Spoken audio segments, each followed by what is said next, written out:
नमस्कार, मैं हूं संध्या आंचल और आप देख रहे हैं तुरंत न्यूज। चलिए चलते हैं बड़ी खबरों की ओर।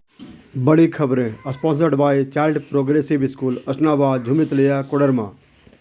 भाजपा के गोड्डा सांसद निशिकांत दुबे ने आज बुधवार को लोकसभा में कांग्रेस पर हमला बोला। उन्होंने कहा कि कांग्रेस ने 1937 में कई राज्यों में मुस्लिम लीग के साथ मिलकर संवित सरकार बनाई। नतीजा 1947 में धर्म के आधार पर भारत का बंटवारा हुआ और पाकिस्तान बना। मुस्लिम समुदाय को कर्नाटक में ठेकेदारी में 4% के आरक्षण की घोषणा का मुद्दा उठाते हुए आरोप लगाया कि कांग्रेस पर्दे के पीछे से अन्य पिछड़े वर्ग की श्रेणी में मुसलमानों को आरक्षण देना चाहती है। निशिकांत दुबे ने शून्यकाल के दौरान यह विषय उठाया।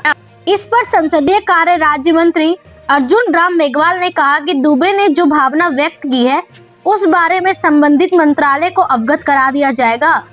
श्री दुबे ने कहा, आज फिर से कांग्रेस ओबीसी का आरक्षण धर्म के नाम पर ठेकेदारी देकर वोट बैंक के लिए भारत का बंटवारा करना चाहती है। भाजपा सांसद ने कहा कि हमें नया कानून लाना चाहिए। उन्होंने कहा कि देश को टुकड़ों में बांटने का सपना देखने वाले सभी लोग बेनकाब होंगे। बुधवार को राजद सुप्रीमो लालू प्रसाद यादव से गांधी मैदान स्थित ईडी के कार्यालय में पूछताछ किए जाने की खबर सामने आई है। लालू प्रसाद के साथ सांसद व उनकी बड़ी बेटी मीसा भारती भी मौजूद रही। यहाँ ईडी के अधिकारियों ने उनसे लगभग 4 घंटे तक सवाल जवाब किए। पूछताछ खत्म होने के बाद लालू प्रसाद यादव 3 बजे वापस राबड़ी देवी आवास के लिए रवाना हो गए।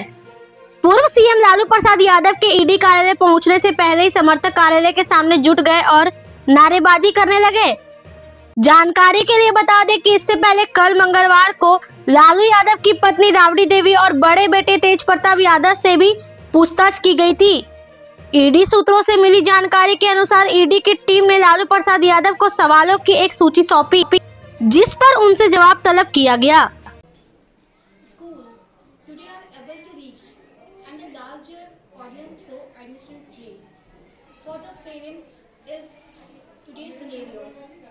Parents would now make less mistakes in selecting school because parents would easily come to know the facilities about giving their schools both near and Jharkhand के मुख्यमंत्री हेमंत सोरेन ने बुधवार को गढ़वा जिले को 182 करोड़ रुपए से अधिक की सौगात दी।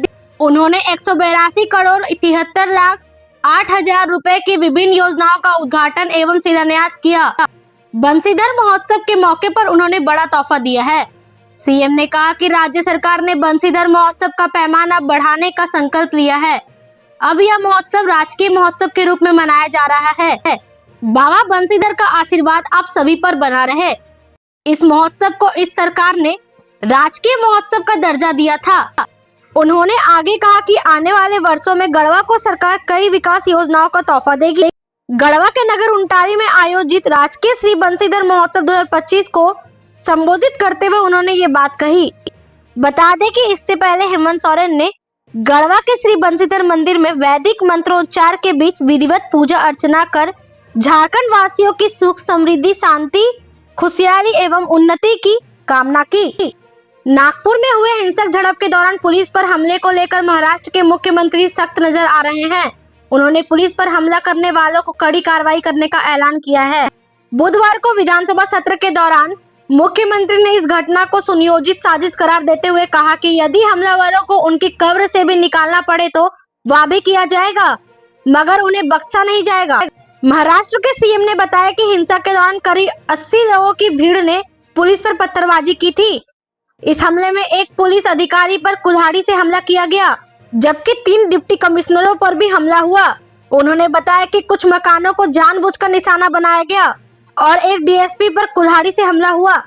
मुख्यमंत्री ने हिंसा भड़कने के पीछे अफवाहों की बड़ी भूमिका का जिक्र करते हुए कहा कि धार्मिक प्रतीक वाली एक चादर को जलाने की अफवाह के चलते यह झगड़ा भड़का। उन्होंने कहा, अफवाहें फैलाई गई कि धार्मिक सामग्री को जलाया गया है। ये पूरी तरह से सुनियोजित हमला लगता है। कानून अपने हाथ में लेने का हक किसी को नहीं है।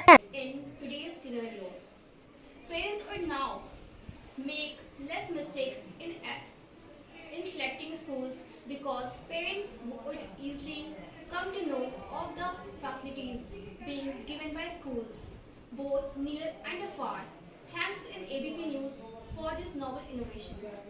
झारखंड विधानसभा बजट सत्र के 13वें दिन बुधवार को कांग्रेस विधायक प्रदीप यादव और हेमंत सरकार में मंत्री योगेंद्र महतो के बीच तीखी बहस हुई।